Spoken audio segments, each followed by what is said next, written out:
What is up, everybody? Meowth here. So in this review, we're going to be talking about the last 22 cards before the final card reveal stream. All of those cards that are coming later today, I will be looking at and picking like the best 20 or so cards to talk about, and that video will be coming out later tonight. But in the meantime, we'll be talking about the last of the like 70 cards that have been revealed so far through card reveals. Again, we're going to be talking about them in terms of wild, right? Wild power level, wild synergy, wild decks. So while a lot of these might be seeing play in standard, you know, we don't care about standard over here. I'm just kidding. But just before we get started, just a reminder to leave a like and comment if you guys enjoy content like this. It supports me a lot, and I would appreciate it. But yeah, let's go ahead and start talking with the first legendary totem I think we've ever seen. I'm pretty sure this is correct. Grand Totem Eyesore. It's a really unfortunate name for a really cool card. So this is a 3-mana 0/4 legendary totem. At the end of your turn, give +1/+1 to all other totems in your hand, deck, and battlefield. This is a pretty bonkers effect. Good thing it's an odd cost, because you would just shove this in even Shaman without batting an eye. But I think this card's just really strong, especially if you can duplicate it. So I'm looking at both Odd Shaman and Totem Shaman, because of Totemic Reflection. Totem Shaman gets the axe as well. I think this card's just really good, really solid. And I'm excited, because Totem Shaman was actually a lot of fun to play. And Odd Shaman, I think, is one of those decks that is always underrated, but it's actually pretty strong. But yeah, Grand Totem Eyesore, I'm a big fan of it. It pushes totems, something that's like just really been a sub theme of like the even Shaman, but now you're getting a couple of other decks. I'm a big fan of Grand Totem Eyesore, and I think it will see play. Probably not tier 1, tier 2 deck, but I mean, even Odd Shaman and Totem Shaman are pretty close, so who knows? Next up, we've got Shadow Clone. This is a 2-mana rogue secret. After a minion attacks your hero, summon a copy of it with stealth. This is basically like Mirror Entity for rogue, kind of. But Mirror Entity is like really bad. It's like one of the most unplayable secrets right now in Secret Mage, and so I wouldn't foresee it being good in rogue. So yeah, I think this card's bad. So next up, we have a Druid Epic Spell, Cenarian Ward. This is an 8-mana spell, Gate 8 armor, summon a random 8-cost minion. Yeah, no, won't see play. Shaman 2-mana Epic Spell, 2-mana, summon a 3/2 duelist, so 2-mana 3/2. If your hero has attacked this turn, summon another. So Shaman's getting, for some reason or another, like this weapon kind of sub-theme, and we'll talk about some of the other cards that they got later. This card itself, I don't think is really good. 2-mana 3/2 is really bad. 2-mana 6/4 really good, but that means it's not coming down until later in the game, with no really 1-mana weapons for you to kind of take advantage and abuse. So, not a huge fan of this card, even if the weapon stuff is good, which I don't think it will be. There's a couple, like one specific card that I'm a little bit excited about, but this one, not one of them. So next up, we've got Tikatis or Thikatis, 6-mana 8/8 Warlock Legendary Demon. Battle Cry, remove the top 5 cards from your deck. Yikes. Corrupt, remove the top 5 cards of your opponent's deck instead. Yeah, so when it's corrupted, it's really good. I think this card's just a solid good card in Renalock, as a powerful control tool. So yeah, pulling it off of Void Caller is perfectly fine. 6-mana 8/8, right? Another demon that you want to run. I know it doesn't have taunt, but it's an 8/8 worth of stats, which is like, you'll take that. Obviously, you'd rather have the Dreadlords or the Voidlords or the Mal'Ganis, but you're okay with this. And in Renalock, you have plenty of strong cards to combo with this, right? To corrupt. So you have the Gul'dan, the N'Zoth, the 9-drop demons, the 8-drop demons. You've got Godfrey. You have options, Twisting Nethers and stuff as well. So I think it's fine, and even if it gets pulled off of Void Caller, you have a lot of ways to kind of copy it back to your hand, right? With Zola and maybe Barista in Renalock. Combine this with Bran, who needs Gnome anymore, right? I think you can actually take Renalock. I think my big issue with Renalock has been it just doesn't have a win con that's better than Arena Priest or Arena Mage, and now Fatigue is a very legitimate win con when you combine this with Bran and combine it with Gnome Feratu. as well. And I think this card's just really, really solid, really, really good. And we'll see like how much it improves Renolock and maybe how disappointed you are to pull this off of Woodcaller. But I mean, at this point, you're really okay kind of pulling it off of Woodcaller, because I think the thing is, your Woodcaller consistency is so weak anyways. You only have 3 other demons in the deck, so adding a 4th, even though you would love not to pull it in certain matchups, I think it's okay. I'm a fan of it. I'm a little bit biased because I do love me some Warlock, but I'm definitely going to be messing around with it for sure. Next up, we've got a Hunter 8-mana spell, Jewel of N'Zoth. 8-mana epic. Summon 3 friendly Death Rattle minions that died this game. So this is kind of like your N'Zoth for the big Death Rattles that you're running in Hunter with Maxime and Boomzuka. So you're probably running this with Scrapyard Colossus, Sylvanas, stuff like that. It's really slow. Like, it's a ton of value, but it's really, really slow, and that's my big issue. I don't think this big Death Rattle Hunter is going to be good, just because it's wild. It's really, really quick, and so I'm not super high on this card. I know a couple of the Hunter aficionados are. This does get replayed off of Zul'jin, but again, I just really can't foresee the big Death Rattle Hunter being a thing, just because the early game is going to be so weak, because you can't run stuff like Sheeps or Doomsayers or anything like that. Not even like Scientist or Cloaked Huntress. So we'll see. I'm not high on it, but I would love to be surprised. We'll see. Next up, we have Auspicious Spirits. This is a 4-mana priest spell. Summon a random 4-cost minion. Bad. When it's corrupted, summon a 7-cost minion instead. So basically on 6 mana, you're playing this to summon a random 7-drop. Not good. Strongman, 7 mana, taunt, 6/6, bad. Corrupted, it costs 0. Good. Won't see play. Next up, we have 2 Demon Hunter cards that I definitely think we should take a look at when it comes to Odd Demon Hunter, because they both cost 3 mana, obviously. One of them is a 3 mana, 2/5 demon with taunt. So it's a defensive kind of option, maybe giving Demon Hunter a little bit more of a chance against something like Aggro Druid or Odd Paladin. So it's a 3 mana 2/5 taunt demon, corrupt, gain +1/+1 and lifesteal. So 3 mana 3/6 with taunt later in the game. It's fine. Probably won't make the cut, but you can entertain the idea as a defensive option if you're seeing a lot of Odd Paladins. But the one that I'm really excited about, Fellsteel Executioner. So this is a 3 mana 4/3 elemental for Demon Hunter. Right? That's pretty aggressive stat lines. Corrupt, become a weapon. And this becomes a 3 mana 4/3 weapon, which is insane. It is so strong. And so I think just because of that, I think Fellsteel Executioner is definitely a card you're looking at when it comes to Odd Demon Hunter. It's decently statted on its own, like it's a 4/3. And it's a 4/3 that you can play on curve. So this is something I've mentioned earlier in card review videos, where Demon Hunter really just doesn't have 3-drops that you are okay tempoing on turn 3. And this is one that you're okay tempoing on turn 3 because it has massive upside later in the game, being a 3 mana 4/3 weapon.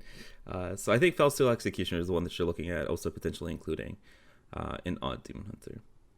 Insatiable Fellhound, not so much. Alright, next up we have Cascading Disaster. This is a 4 mana Warlock spell. 4 mana, destroy a random enemy minion. It's really bad. If you can corrupt it, you destroy 2 random enemy minions. Okay, that's getting a little bit better. Corrupt it again, destroy 3. So I think this is a potential tech conclusion in something like Renolock if the meta is skewing towards slower decks. So stuff like Big Shaman, Big Priest, if they're making kind of a comeback, then Cascading Disaster can be good. I don't foresee that happening because we'll talk about Odd Paladin and Seeker Mage, and then obviously Aggro Druid and Arena Priest are going to kind of maintain their strong positions in the metagame, as far as we can tell. So I'm iffy. Like this card's just really bad against those decks, so it probably won't see play. But it's a decent tech card if the meta shifts and becomes all about Big Priest and Big Shaman all over again. So we'll see. It reminds me a lot of Onyx Spellstone, which was really unplayable. It's just a lot better version of that, but I still don't think it's good enough to be slotted into every deck. Next up, we have another ogre that's been printed. Solemn viewers rejoice. This is a 5 mana, 6/7, 50% chance to attack the correct enemy. So for those of you guys that aren't catching it, usually the wording on ogres say 50% chance to attack the wrong enemy, but this one's optimistic. It's 50% to hit the right one. But yeah, not wild playable. Unless you're playing ogre tribal, then it is. But next up, we have Magic Fin. This is a 3 mana, 3/4 epic Murloc for Shaman. After a friendly minion dies, add a random legendary minion to your hand. This card seems kind of bonkers for Murloc Shaman. It's just a solid, like, Murloc on curve. He's literally pulling a Murloc out of a hat, which is pretty, or a frog out of a hat, I guess. But I like it. It's just like Underbelly Angler, giving you resources. Random legendaries are getting a lot, less strong as we've gone through the years. They used to just be like insane stat and value bombs. They're not really that anymore. I still think Magic Fin gets run in Murloc Shaman. Murloc Shaman's a deck that I haven't seen in a long time. I haven't experimented with it myself in a long time. So maybe Magic Fin is a good card in that deck. I honestly don't see why Murloc Shaman's not that bad, right? You still have Devolves and Maelstrom Portals against stuff like Aggro Druid. Obviously, you get wrecked by Priest, but what deck does it? I don't know. Maybe Murloc Shaman's a sleeper deck that we should be keeping an eye on. And Magic Fin's a really fun card. And so, regardless of whether it's good or not, this card is definitely going to be really fun. And I actually don't think it's that bad. I think it's actually a pretty solid card, to be completely honest with you. Yeah. Magic Fin, big fan. Next up we have Oh My Yogg, and this literally had me saying oh my god when I saw this revealed, because this is basically Counterspell for Odd Paladin. Yeah. Imagine playing Counterspell in your Odd Paladin. Imagine trying to clear Odd Paladin boards now. Like, Jesus. It's gonna be so hard to do. Yeah. I mean, nice try playing Mass Hysteria or your Shadow Word Horror or your Hellfire, or like control decks can't proc Counterspell effectively in the early games, and just yikes. This card's gonna be so strong and so annoying in Odd Paladin. I don't really think I need to talk about it too much. It basically reads Counterspell for 1 mana. Yeah, that's pretty damn strong. Next up, let's talk Claw Machine. This is a 6 mana 6/3 mech with Rush. Death Rattle, draw a minion and give it +3/+3. It's just way too expensive once you play. Palm Reading. This is a 3 mana priest spell. 3 mana, discover a spell, reduce the cost of spells in your hand by 1. I think this card's actually really strong. Both in Arena Priest and Big Priest and maybe Mind Blast Priest. It reads a lot like Haunted Visions, where you discover a spell and then you get a benefit. This is a lot better than Haunting Visions. And it generates resources. Like, it replaces itself by discovering a spell. I think this card is pretty damn strong. I think the question comes, I think it definitely slots into stuff like Big Priest cheating out Shadow Essence or Screams a little bit earlier. But I also think that it might slot into Arena Priest, just because the discount of the spells is actually pretty relevant. I'm comparing it to Renew, right? Renew is 1 mana, obviously, to discover a spell and heal 3, but this you can play earlier in your Anduin turns to set up for more explosive OTKs later. But yeah, I think Palm Reading is actually a pretty good card, and while I don't think it's like a 5-star card, I think it's one of those cards that you entertain putting into your Arena Priest or your Big Priest list, which means that it's still strong, right? Especially when it comes to Wild. Next up, we have Cloak of Shadows. This is a 3 mana rogue spell. Give your hero stealth for 1 turn. So this is timeout. Is there some sort of combo potential? I mean, like Milrogue, but Milrogue doesn't really need this. So unless you're playing some sort of like insane combo rogue, right, Mali or Mechathune or something, then I'm not really sure where you want this or why you need this. But it's timeout for rogue, so giving you that space if you need it. Next up, we're going to talk about a suite of Shaman cards. And the one that I'm the most excited about is probably the least fancy out of all of them. It's a 2-mana 2/2 elemental, cage match, custodian, battlecry, draw a weapon. So in Even Shaman, this draws you your axe, your splitting axe. In Evolve Shaman, it draws you your bog spine knuckles. I am a big fan of this card. Tutors are strong.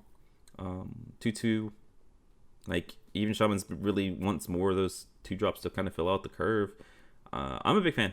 I think this card's good. I think it's going to see play in both Evolve Shaman and Even Shaman. And yeah, and it's going to be good in those decks at doing what it does. It's a very simple card, but it's a very, very powerful card. Tutoring some of the best cards in your deck. Turns out it's going to be a pretty powerful effect. Next up, we have WhackaNole Hammer. This is a 3-mana 3/2 weapon. After your hero attacks, give a friendly minion +1/+1. This just nothing fancy. It's a 3-mana 3/2 weapon, which is not that great. The effect is not that great. I don't think this card's very good. Next up, we have Inara Stormcrash. This is a 5-mana 4/5 Shaman legendary. On your turn, your hero has +2 attack and Wind Fury. So on its own, it's 5-mana 4/5. Your hero gets +4 attack. Yeah, pretty good. Pretty strong. And then obviously there's synergy with stuff like Doomhammer and all these weapons that are printed and Rockbiter. I'm not sure like a weapon shaman is going to be good.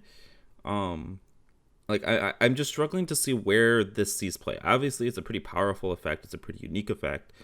I'm just not sure what decks really can take advantage of this or want to take advantage of this that currently exist. So if you guys know, let me know. Please let me know. I want to play this card. I'm just not really sure where we're sticking it. I mean, on its is +4 attack. Is +2 attack and Wind Fury enough to warrant playing her without any other synergy in something like Odd Shaman?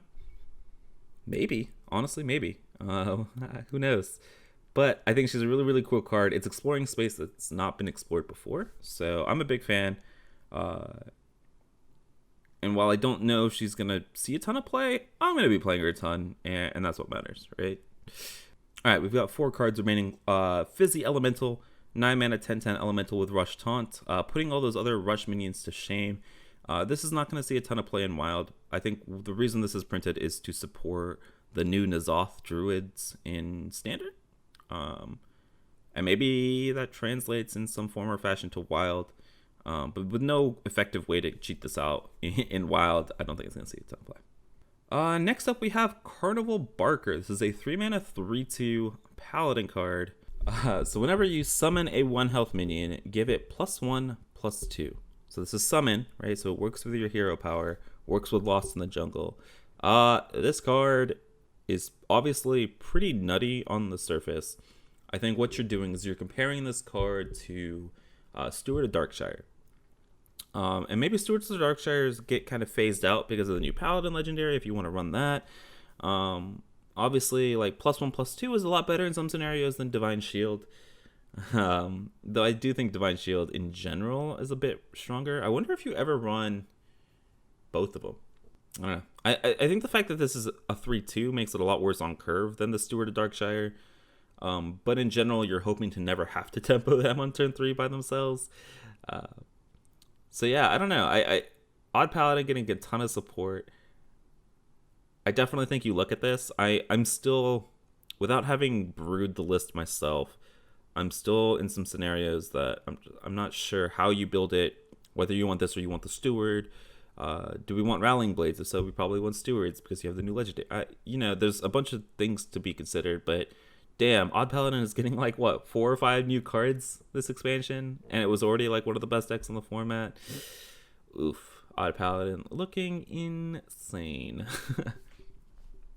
Next up, we have Idol of Yasharj. This is an 8-mana epic priest spell. Summon a 10/10 copy of a minion in your deck. This is basically worse Shadow Essence. So once we play, yeah. And the last card for us to talk about is Nasmani Bloodweaver. This is a 3-mana 2/5 priest rare minion.